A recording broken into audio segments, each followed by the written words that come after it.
O início da temporada de Pablo no São Paulo foi marcado por irregularidade e pressão da torcida, porém sua última impressão foi positiva ao decidir o clássico contra o Santos.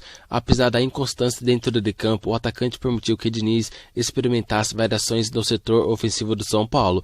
Nas duas primeiras rodadas do Paulistão, Pablo foi utilizado pelo treinador de São Paulo em sua posição de origem. Na referência do ataque, marcou um dos gols da vitória sobre o Água Santa e depois teve atuação discreta no clássico contra o Palmeiras. A partir da terceira rodada, Diniz modificou sua estratégia e promoveu a entrada de Alexandre Pato como titular. O camisa 7 passou a ser o centroavante da equipe, enquanto Pablo foi deslocado para a ponta direita, já que Antony estava com a seleção brasileira olímpica. Apesar de ser escalado a princípio na beirada de campo, o camisa 9 recebeu a orientação de se movimentar com frequência, inclusive trocando de posição com o Pato.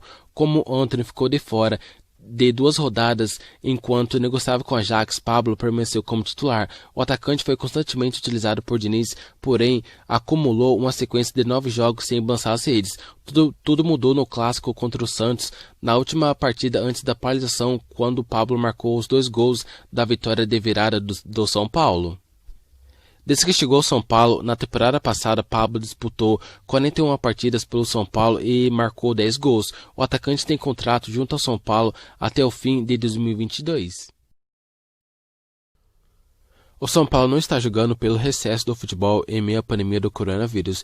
No entanto, os bastidores do clube estão agitados com as campanhas abertas dos candidatos à presidência na eleição de novembro. Entre as áreas mais debatidas por conselheiros e sócios estão o futebol e a situação financeira do clube. Marco Aurélio Cunha, ainda pré-candidato e com passagem pelo departamento de futebol, evitou ataques a Raí, bastante criticado por sua gestão.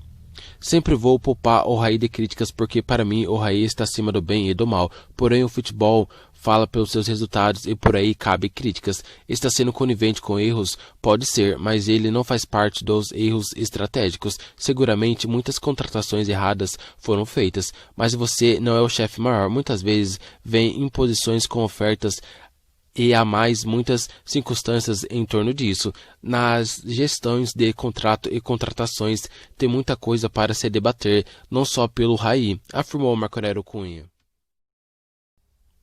Cunha ainda defendeu a contratação de Daniel Alves pelos altos valores mencionados desde a sua venda. Eu contrataria o Daniel Alves, o Pato não. Quando o Pato veio, eu falei para ele que o São Paulo estava apostando na idolatria e precisava apostar no atleta como jogador comprometido. O Daniel Alves eu traria sempre. Eu não contrataria por condições econômicas se não fosse possível. Agora arrumou um parceiro, traz agora. É daqueles caras que não acaba quase nunca. Já deu para ver o quanto o Daniel Alves ajudou e agregou a jogadores tão excepcionais como o Daniel Alves, que a idade não conta, mas o prestígio e a técnica são superiores, que vale a pena investir neles. Caro é reserva que custa 300 mil por mês, você encarece o elenco pelos reservas.